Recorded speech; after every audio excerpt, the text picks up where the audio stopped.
Leadership भी एक तरह का धंधा है, बिजनेस है। ऐसे कमज़ोर व्यक्ति थे कि जिनको गाली भी दी गई और उसका उन्होंने पलट के कोई जवाब भी नहीं। उस वक़्त वो अमरोहा के बहादुर आवाम की और मुसलमानों की और बसपा पार्टी की नुमाइंदगी कर रहे। अमरोहा की बहादुर आवाम जिसने किसी के आगे सरेंडर करना नहीं सीखी जी की अपने आप में हिम्मत थोड़ी थी ऐसी बदतमीजी करते। वो पूरा प्लान था मुस्लिम कम्युनिटी को कमज़ोर करने के लिए, उसकी बेइज्जती करने के लिए, अमरोहा की बहादुर आवाम की बेइज्जती करने के लिए और बसपा जैसी एक मजबूत पार्टी की बेइज्जती करने के लिए दानिश अली साहब पे हमला कराया गया था और उसका उन्होंने कोई भी जवाब नहीं दिया। जो कि क्या क्या करते और क्या करना चाहिए था। ऐसा करता कि विदुड़ी जी जैसे जो एमपी बन गए, उनकी दोबारा मोदी जी भी उनसे हाथ जोड़ के कहते ना कि ऐसी बदतमीजी भारत के संविधान और कानून के खिलाफ करो, तो वो नहीं करते। मैं तो ऐसा करता। जब वो वीडियो लीक कराई गई, मेरे ख्याल से वो भारतीय जनता पार्टी ने ही वीडियो लीक कराई कि ये दिखाने के लिए कि हमने बसपा की बेइज्जती की, हमने मुस्लिम कम्युनिटी की बेइज्जती की और हमने एक मेंबर ऑफ पार्लियामेंट की बेइज्जती की, अमरोहा की बहादुर आवाम की बेइज्जती की और हमारा कोई कुछ नहीं बिगाड़ सकता। ये उन्होंने खुद लीक कराई। उसके बाद मैंने उन्हें ये कहा था कि वो आएँ और ये इतना खतरनाक एक अपराध किया है विदुड़ी जी ने कि उनके खिलाफ मजबूत कानूनी कार्रवाई करें, हम उन्हें जेल भिजवाने का काम करेंगे। वो आज तक मेरे पास नहीं आया और मेरी सलाह नज़रअंदाज की। किसी और वकील के पास भी जाके उन्होंने क्रिमिनल कंप्लेंट आज तक नहीं की है, मेरी नॉलेज कोई कार्रवाई नहीं की, बल्कि उन लोगों के साथ उनके जो ज़ाती रिश्ते हैं आरएसएस और बीजेपी के लोगों के साथ, उसकी लिहाज में या जिस भी वजह से या देवेगौड़ा साहब की वजह से। किसके रिश्ते हैं? कुंवर दानिश अली साहब उन्होंने मीटिंग बुलाई तो वहाँ वो सबको रोज़ा इफ्तार के बारे में बता रहे थे और मुझे इनवाइट नहीं किया। इसका क्या मतलब? मुझसे और अमित शाह साहब का और मोदी जी का और मोहन भागवत जी का और जितने भी आरएसएस और मनुवादी जो ये चेहरे हैं, 36 का आंकड़ा है या 37 का, ये पूरी दुनिया जानती है। मुझे देखते ही तो इनके संबंध भी खराब हो सकते थे कि ये कहाँ से आ गया यहाँ पे। मतलब कोई कंस्ट्रक्टिव रोल अब निभाएंगे। अब देवेगौड़ा जी के आदमी हैं वो, और फिर उन्होंने ये भी लिखा है चिट्ठी में कि इन्होंने पार्टी की विरोधी गतिविधियाँ लगातार की, इनको कई बार ओरली समझाया गया। ये कि जो देवेगौड़ा जी कहेंगे वही दानिश अली साहब कहेंगे। अब देवेगौड़ा जी आजकल कहाँ हैं? कुमार स्वामी जी आजकल कहाँ हैं? भारतीय जनता पार्टी के साथ। वो कांग्रेस की कर्नाटक की सरकार के खिलाफ सुख सुविधा हासिल करनी है, तो अगर उस लाइन पे दानिश अली जी जाएंगे तो बेस्ट पार्टी है ही उनके लिए। देवेगौड़ा जी तो पहले फ़ोन करके उन्होंने टिकट दिलवाया था आरएसएस से, बसपा से।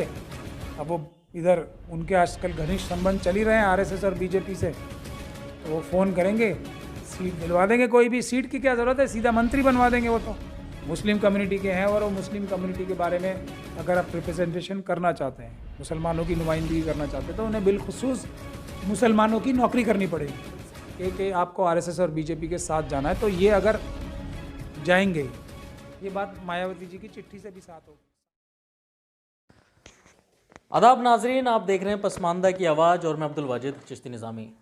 अभी बसपा पार्टी से जो है कुंवर दानिश अली को निकाल दिया गया है, ये कहकर के वो पार्टी की गतिविधियां जो हैं कुछ पार्टी विरोधी गतिविधियां कर रहे थे, इस तरीके की बातें कह करके उनको निकाल दिया गया।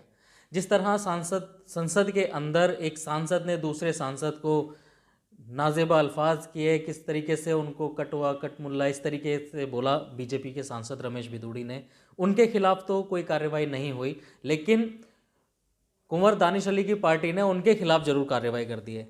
इसी पर बात करने के लिए महमूद प्राचा मेरे साथ मौजूद हैं। अब ये जो पूरी कार्रवाई हुई है पार्टी की तरफ से, प्राचा साहब किस तरह देख रहे हैं आप? क्या सहानुभूति मिलेगी? अगर सहानुभूति ही एक किसी लीडर का, कायद का, एपी का अल्टीमेट गोल इन लाइफ है, यानी कि अपना आखिरी लक्ष्य ज़िंदगी का यही है, तो सहानुभूति लेने के तो बहुत सारे तरीके होते हैं। लेकिन कोई भी व्यक्ति, ख़ास तौर पे अगर वो किसी ऐसे समाज का नेतृत्व करना चाहता है जो ऑप्रेस्ड है या जिसकी प्रताड़ना हो रही है, तो उसको अपनी एक छवि सहानुभूति प्राप्त करने वाले की नहीं होनी चाहिए, बल्कि एक हिफाजत करने वाले बहादुर जो अपनी कम्युनिटी का और अपनी पार्टी के बहादुर सिपाही की एक छवि होनी चाहिए।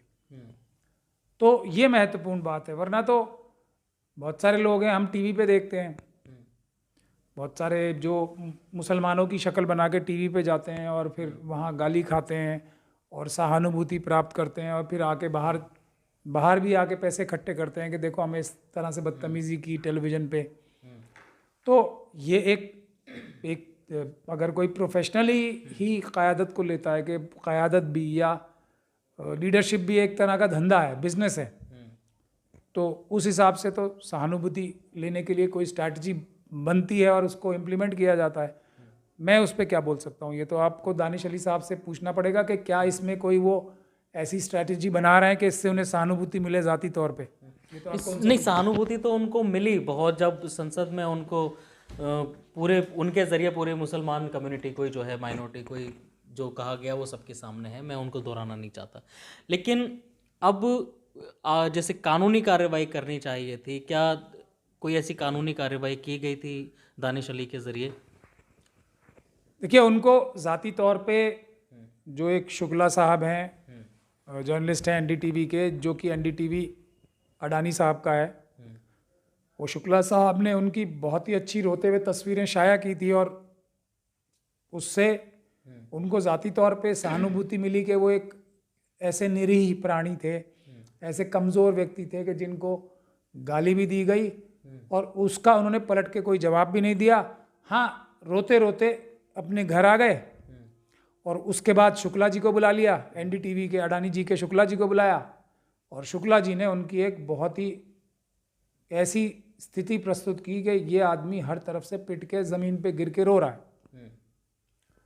तो अब उसमें सहानुभूति तो मिलनी थी। कोई भी व्यक्ति जो नेता होगा वो ऐसे व्यक्ति को, क्योंकि वो अपने आप को नुमाइंदगी नहीं कर रहे थे उस वक़्त वो अमरोहा के बहादुर अवाम की और मुसलमानों की और बसपा पार्टी की नुमाइंदगी कर रहे थे।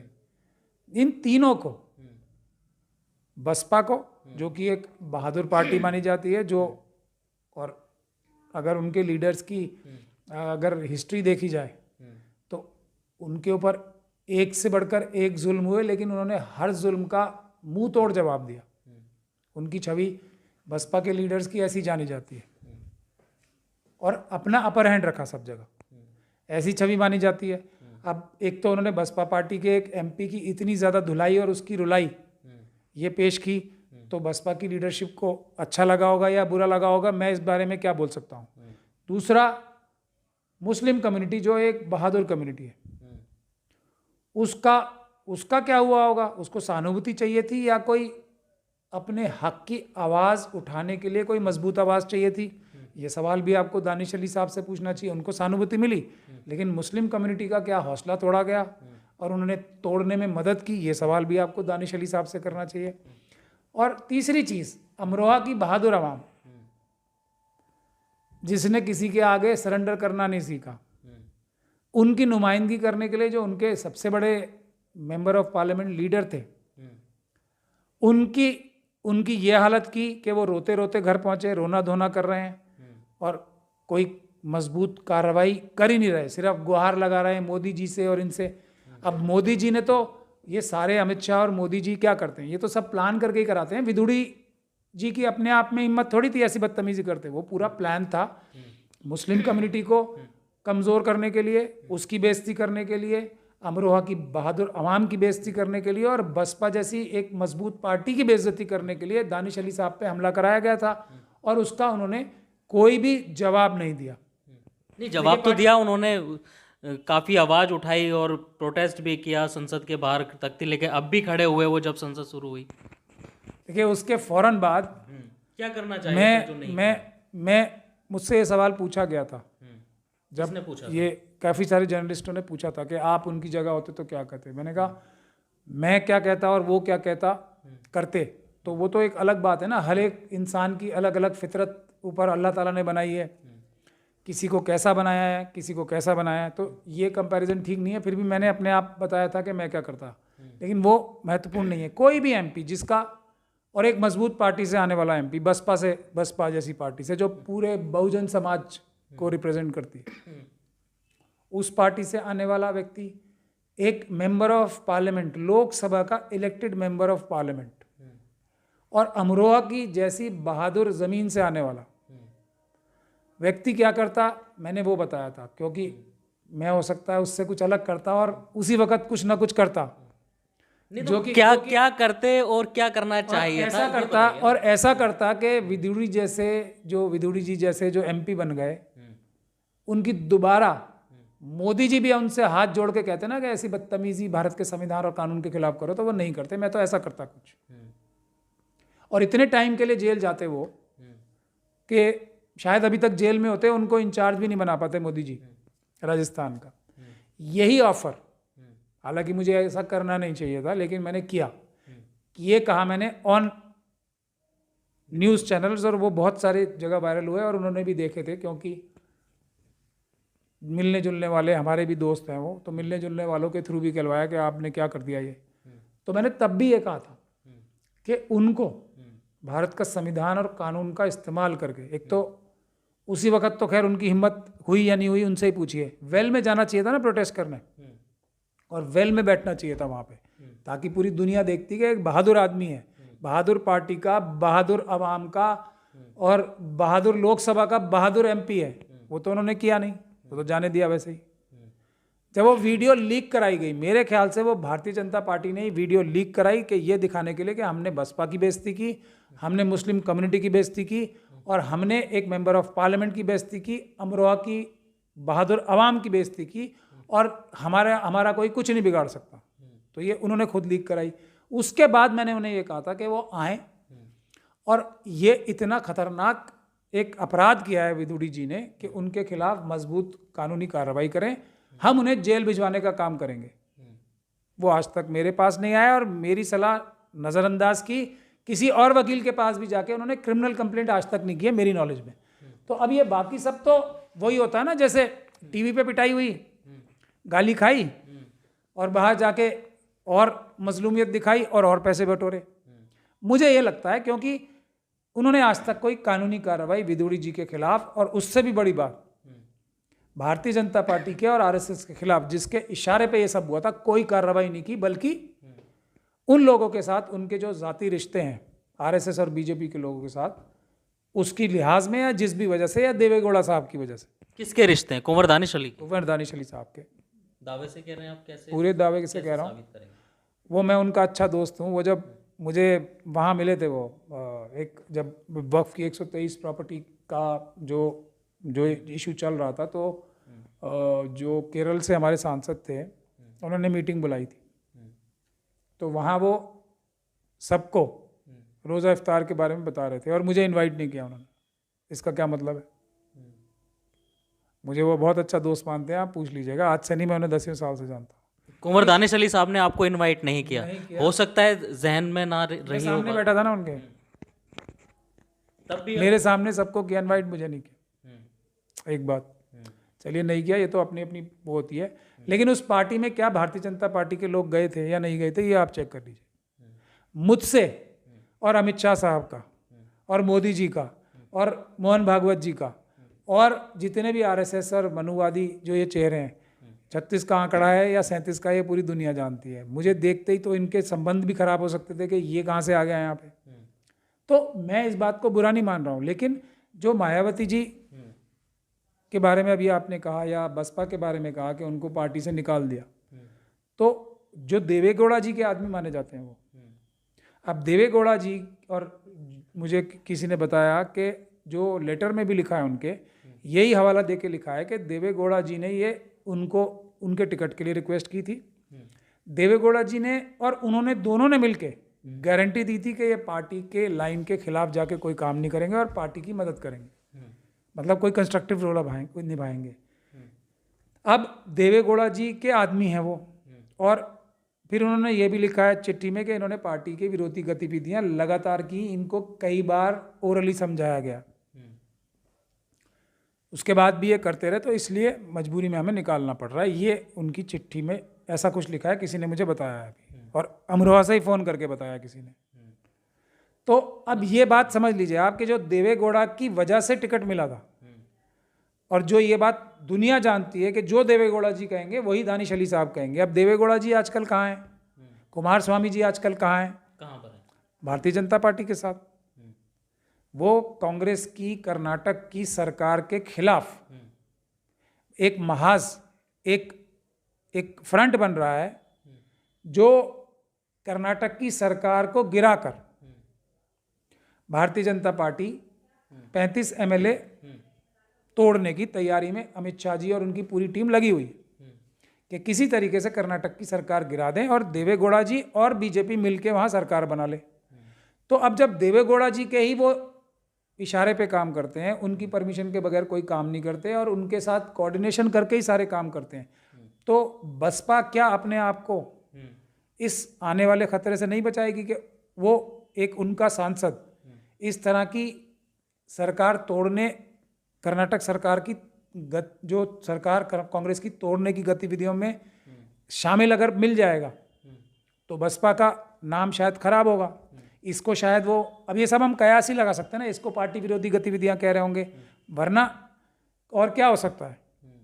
तो शायद बसपा ये नहीं चाहती होगी कि उनका एक सांसद, उनका लोकसभा का सांसद, उत्तर प्रदेश से लोकसभा का सांसद, जिसे वो कह रहे हैं कि हमने जिता के भेजा, और ये उनकी जायज़ बात भी है, बसपा नहीं जिता के भेजा है उन्हें, तो वो अगर भारतीय जनता पार्टी के साथ मिलके, अमित शाह जी के साथ मिलके एक ऐसी गतिविधि में लिप्त या मुलव्विस पाया जाता है कि जो कांग्रेस की सरकार गिरा के भारतीय जनता पार्टी और जेडीएस की एक सरकार बनाना चाहते हैं वहाँ पे, तो उससे मेरे ख्याल से बसपा का बहुत बड़ी बदनामी हो सकती थी। उस बदनामी से बचने के लिए शायद इनको पार्टी से निकाला गया। आज ये दो बड़े मामले सामने आए हैं, एक तो ये दानिश अली वाला, और दूसरा कांग्रेस के ही यहाँ पर जो है एक सांसद हैं या विधायक हैं, 200 करोड़ रुपया उनके पास जो है बरामद हुआ है कैश। इसको किस तरह देख रहे हैं? नहीं, 200 करोड़ रुपए बरामद होते दिखाए जा रहे हैं। मैं तो क्योंकि वकील हूं तो जो नज़र आता है वही बताऊंगा ना। अलमारियां भरी हुई है प्राचा साहब। अब अगर आरएसएस और भारतीय जनता पार्टी के किसी भी नेता के घर चले जाओ तो आपको पता लग जाएगा कि ये बड़ा है या वो बड़ा होगा, मगर वैसा तो कभी होगा नहीं। ना इनकम टैक्स, ना ईडी, ना दूसरी कोई एजेंसी किसी आरएसएस और बीजेपी के वर्कर के पास तो जाएगी नहीं। तो अब नहीं जाएगी तो कुछ नज़र भी नहीं आएगा। दूसरी बात, अब क्या रिकवरी हुई या क्या रिकवरी नहीं हुई, ये इसमें दो तीन चीज़ें आती हैं। पहली चीज़ ये कि क्या ऐसा हुआ है या ऐसा दिखाया जा रहा है। ईडी, इनकम टैक्स, सीबीआई या कोई भी पुलिस जो आरएसएस के साथ या अंडर काम करती है, उसके ऊपर भरोसा करना या उसको पहली दृष्टि में झूठा ना मानना मेरे ख्याल से समझदारी का काम नहीं है। उस पर कोई भरोसा नहीं करना चाहिए और उसको झूठा मान के ही चलना चाहिए, जब भी कोई समझदारी का परिचय दे सकता है। दूसरी बात एक और है कि जहाँ तक मैंने इसके बारे में पढ़ा है कि वो एक बिजनेसमैन है जिनका कैश रिलेटेड, यानी कि रोज़ के कैश आने का बहुत, उनका बिजनेस ही ऐसा है कि जिसमें कैश कलेक्शन बहुत होती है। इनकम टैक्स की रेट है, मैं आपको ये बता दूं। तो इनकम टैक्स में अगर उन्होंने दिखा दिया कि ये मेरा कैश कलेक्शन होती है, ये कैश कलेक्शन से आया, तो इसमें कोई गैरकानूनी काम नहीं है। लेकिन विजुअल्स कितने अच्छे बन गए। अलमारियां भरी हुई हैं और नोटों की गिनती अभी तक जारी है, और बीजेपी अब प्रदर्शन कर रही है इस चीज़ को लेकर के। नहीं, वो तो करेंगे ही ना, बट मेरा ये गुजारिश है कि वो जो एमपी साहब हैं उनका जो एफिडेविट होगा वो भी देख लिया जाए कि वो क्या बिजनेस करते हैं या क्या इनकम टैक्स रिटर्न कितने भरते हैं। तो ये बात तो अभी इनकम टैक्स वाले बताएंगे नहीं कि पिछले साल का उनका इनकम टैक्स रिटर्न इतना था, और वो उनका काम ऐसा है कि जिसमें कैश कलेक्शन बहुत बड़ी लेवल पे होती है। तो ये मेरा कहने का मतलब ये है कि दो चीज़ें हैं। एक तो कोई ऐसी एजेंसी होनी चाहिए जो आरएसएस और बीजेपी के नेताओं के ऊपर भी सरप्राइज चेक कर सके। फिर मुझे नहीं लगता कि किसी भी दूसरे देश के व्यक्ति का नंबर ही आएगा। अडानी जी से शुरू होगी कहानी, और मेरे ख्याल से कम 2-3 महीने तो अडानी जी के ऊपर चलेगी, क्योंकि इनके सारे के ऑफिस हैं और वहाँ से पैसे ही पैसे और इतने सारे उनके कारनामे मिलेंगे कि किसी और के लिए टाइम ही नहीं मिलेगा, जो अडानी जी ले जाएंगे 2-3 महीने तो। उसके बाद बहुत सारे हैं, अंबानी हैं, दूसरे इतने सारे उनके, फिर बीसीसीआई है, फिर एक cooperative, Amit Shah ji cooperative ministry भी चलाते हैं। तो जितने सारे कोऑपरेटिव बैंक हैं उनके अंदर क्या हो रहा है, जो उनके पुराने मित्र हैं कोऑपरेटिव बैंक्स में काम करते हैं, कर चुके हैं, उनके जो कोऑपरेटिव बैंक्स पे जो पुराने केसेस चल रहे हैं ईडी के और मनी लॉन्ड्रिंग के और ये सब, वो उसमें टाइम निकल जाएगा। तो मेरे ख्याल से अमित शाह जी और अडानी जी के बीच में ये जो जितना भी टाइम लोकसभा का है ना, वो निकल जाएगा। इतने सारे रेड्स करनी पड़ेंगी इंडिपेंडेंट एजेंसी को, ये 2 लोगों के लिए पूरा टाइम निकल जाएगा। फिर वो एक प्राइम मिनिस्टर के कैंडिडेट और हैं वहाँ पे असम में, हेमंत बिस्वा शर्मा जी के अगर ईडी की कार्रवाई शुरू होगी तो तीसरा नंबर उनका है, फिर उनके लिए भी 1-2 महीने लगेंगे। वो भी बहुत बड़े व्यक्तित्व हैं इस मामले में। अब क्या लग रहा है, अगर कुंवर दानिश अली साहब की बात की जाए तो क्या, जिस तरीके से आपने बताया देवेगौड़ा साहब के उनके रिलेशन है, तो क्या बीजेपी में जाएंगे क्या? ये तो आपको उन्हीं से पूछना पड़ेगा, लेकिन रिलेशन आपके जैसे दोस्त हैं, आपने बताया कि मेरे दोस्त हैं, तो जानते भी होंगे, तो कुछ एक अंदाज़ा आपका किधर जा सकते हैं? देखिए, अब वो उनके ऊपर अगर पॉलिटिकल करियर क्या है अभी उनके आगे, अगर क्या उनको रास्ता है? प्रोफेशनली देखा जाए, मतलब अगर वो जो 2 तरह के क़यादत करने वाले होते हैं, एक तो जो अपनी ज़ाती पर्सनल पॉलिटिक्स करते हैं कि मुझे पॉलिटिक्स में ये और ये बनना है। दूसरी तरह के लोग वो होते हैं कि मुझे पॉलिटिक्स में अपनी कम्युनिटी के लिए या मजलूमों के लिए या किसी और ग्रुप के लिए या करप्शन को मिटाने के लिए एक महाज चलाना है, और उस मकसद को हासिल करने के लिए, उस मकसद को हासिल करने के लिए एमपी भी बनना है या कोई और लीडरशिप करनी है। तो ये दोनों चीज़ें बिल्कुल फ़र्क है। मोदी जी और अमित शाह जी को जो मुझे लगता है, उनको अपने सिर्फ ज़ाती मफाद से मतलब है। उन्हें बड़ा आदमी बनना है, उन्हें अपनी जय जयकार करानी है, उन्हें हर तरह की सुख सुविधा हासिल करनी है। तो अगर उस लाइन पे दानिश अली जी जाएंगे तो बेस्ट पार्टी है ही उनके लिए। देवेगौड़ा जी तो पहले फ़ोन करके उन्होंने टिकट दिलवाया था आरएसएस से, बसपा से। अब वो इधर उनके आजकल घनिष्ठ संबंध चल ही रहे हैं आरएसएस और बीजेपी से, तो वो फ़ोन करेंगे, सीट दिलवा देंगे। कोई भी सीट की क्या ज़रूरत है, सीधा मंत्री बनवा देंगे वो तो उस तरीके से देखा जाए तो पर्सनल करियर तो उनका भारतीय जनता पार्टी में बहुत सुरक्षित है। लेकिन शर्त यह है, यहाँ एक और कैच भी आता है कि भारतीय जनता पार्टी को कोई भी मुस्लिम लीडर तो चाहिए नहीं, उनका नुकसान होता है। तो फिर वो अगर कोई उन्हें मुस्लिम लीडर चाहिए होगा तो बहुत सारे हैं उनके पास। शाहनवाज साहब हैं, उनका क्या हुआ? और मुख्तार अब्बास नकवी साहब हैं, उनका क्या हुआ? अभी तो मेरे ख्याल से पूरी कैबिनेट में कोई मुस्लिम मिनिस्टर ही नहीं है। तो ये दानिश अली साहब देख लें कि हाँ, उनको ये है कि जो दूसरे फ़ायदे हैं, जो ज़ाती फ़ायदे होते हैं, अगर वो चाहें तो पैसा बहुत कमा सकते हैं बीजेपी में। ऑफ कोर्स वहाँ तो यही एक ही काम तो हो रहा है। मैं 1000 बार ये बात बोल चुका हूँ कि आरएसएस और बीजेपी के जितने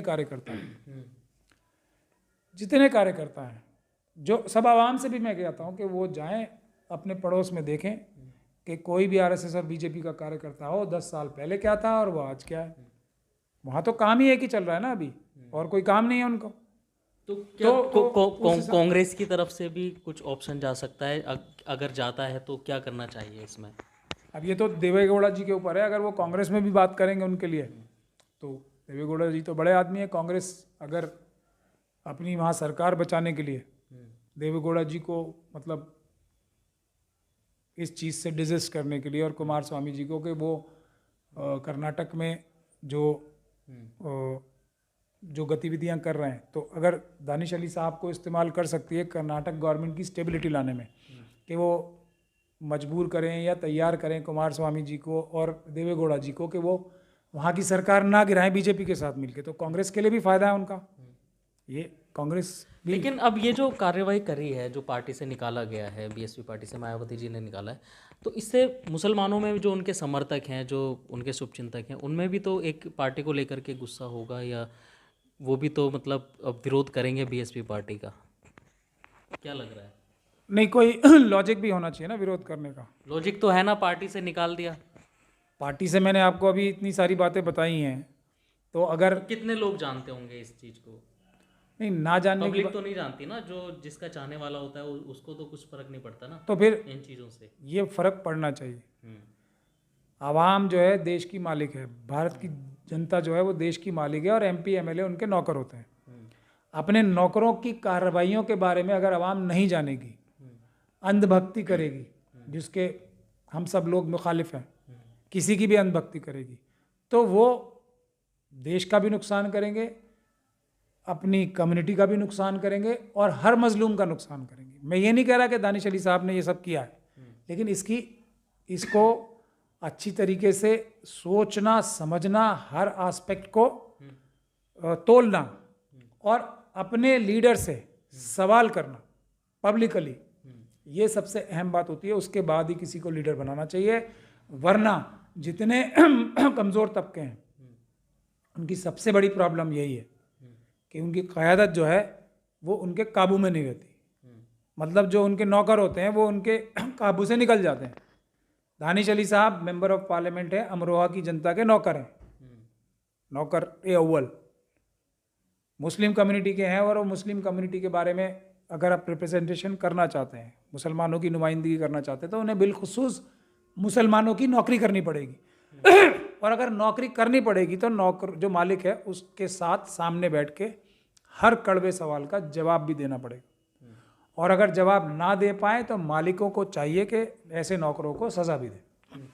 तो अब एक दोस्ती के नाते, मतलब जैसे, तो आप क्या मशवरा देना चाहेंगे दानिश अली को? मैं तो पहले ही दे चुका हूँ ना। सबसे पहला काम, अगर वो लीडरशिप करना चाहते हैं और हम सब उनके साथ रह के लड़ेंगे, सबसे पहला काम उन्हें दिन रात एक करके रमेश विधुड़ी जी को जेल भिजवाने के लिए कानूनी कार्रवाई करनी चाहिए। आरएसएस और अमित शाह जी के खिलाफ जो उनके 3 लाइन विप जो हैं बीजेपी के, उनके खिलाफ, और आरएसएस की पूरी एक जो लॉबी, उसके खिलाफ उन्हें एक मजबूत मुकदमा एफआईआर करानी चाहिए कि इन्होंने कॉन्स्पिरेसी करके ये काम किया है। सबसे पहला काम उन्हें वो करना चाहिए। एमपी एमएलए तो लोग बनते रहते हैं, बन जाते हैं, हट जाते हैं, कोई नहीं जानता किसी को। दानिश अली साहब को आज जानते हैं रोने के लिए लोग, फिर अगर जेल में विधुड़ी जी को भिजवाएंगे तो फिर इस बात के लिए जानेंगे कि ऐसा मजबूत जवाब दिया एक लीडर ने, जो हमारा कायद है, जिसने ऐसे इंसान को और उसके साथ मौजूद सब उसके पीछे जो कॉन्स्पिरेसी कर रहे थे, जो साजिश में शामिल थे, बड़े बड़े लोग, चाहे वो मोदी जी हों, चाहे अमित शाह जी हों, चाहे उनके 3 लाइन विप वाले हों, या आरएसएस के दूसरे लोग हों जिन्होंने विधुड़ी जी के साथ मिलकर ये साजिश की थी, उन सबको अगर जेल भिजवाने के लिए कार्रवाई शुरू करते हैं तो फिर उन्हें दूसरी तरह से जाना जाएगा, लेकिन जाना तो ज़रूर जाएगा। तो ये माना जाए कि मायावती ने अपनी पार्टी से निकाल करके बिल्कुल ठीक किया? नहीं, मैं ये देखिए, वो इतनी आरोप तो उन पर भी लगता है कि ये भी जो है बीजेपी के लिए काम करती हैं। अब आरोप की बात अलग होती है, तथ्यों की बात अलग होती है। आरोप तो किसी के ऊपर भी लग सकता है, आरोप किसी के, लेकिन मैंने आपको जो भी बात बताई है लॉजिकली बताई। अगर वो देवे गौड़ा जी के, तो किसी आदमी से, सड़क चलते आदमी से पूछ लीजिए, वो हर काम और उनकी राजनीतिक एक एक कदम सिर्फ और सिर्फ देवे गौड़ा जी पे निर्भर है, शुरू से लेके और आखिर तक।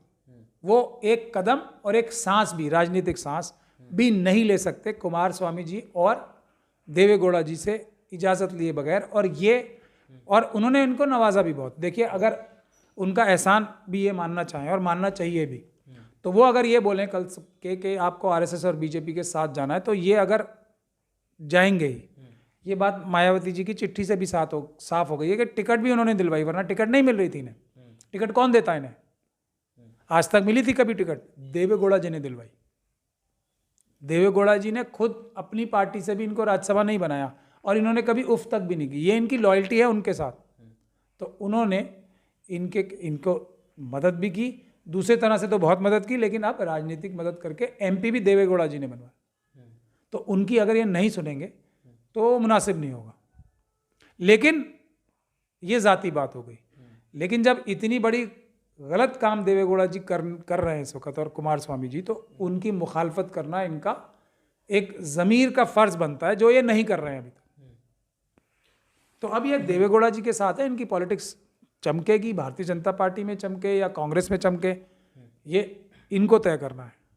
और कांग्रेस पार्टी को तय करना है या दूसरी किसी भी पार्टी में जाते हैं उसको तय करना है। मगर मायावती जी का मैं तो अंदाज़ा ही लगा सकता हूँ ना, जो बसपा ने किया है उसका मैंने अपने हिसाब से एनालिसिस करके बताया है। अब ये सही भी हो सकता है, गलत भी हो सकता है। कोई मैं शास्त्री जी तो हो नहीं, वो क्या नाम है उनका, जो पर्ची लिख के सब देख लेते हैं। मेरे पास तो ऐसी ताकत है नहीं, ना मैं ऐसा कोई फ्रॉड करता हूँ कि मेरे पास ऐसी ताकत है, ना मैं ऐसा क्लेम करता हूँ, ना मुझे कोई ऊपर से ताकत मिली है, उनको मिली हुई है उनके कहने के हिसाब से। तो उनकी बात उनसे जाने, वो बता सकते हैं कि दानिश अली जी ने, उनके दिल में क्या है। मैं नहीं बता सकता दानिश अली के दिल में क्या है, और मैं ये नहीं बता सकता कि बसपा के लीडरशिप के दिल में क्या है। मैं तो अंदाज़ा लगा सकता हूँ, उन्होंने लगाया। चलिए, बहुत बहुत शुक्रिया प्राचा साहब। देखिए, ये महमूद प्राचा साहब जो हैं, दानिश अली, जो कुंवर दानिश अली हैं सांसद, उनके करीबी दोस्त भी हैं और करीब से जानते भी हैं। हमने यही जानने की कोशिश की है कि अब जिस तरीके से ये कार्रवाई की है बीएसपी पार्टी ने, उनको जो है अपनी पार्टी से निकाल दिया है, अब कुंवर दानिश अली के पास क्या रास्ता रहता है या क्या उनका पॉलिटिकल करियर रहता है? क्या वो बीजेपी में जाएंगे या कांग्रेस में जाएंगे या कोई और दूसरी पार्टी ज्वाइन करेंगे या सड़क पर उतर करके जो है लोगों के साथ लड़ाई लड़ेंगे? ये तो अब देखने वाली बात होगी। आप हमारी इस वीडियो पर, इस पूरी बात पर क्या अपनी राय रखते हैं, हमें कमेंट करके ज़रूर बताइए।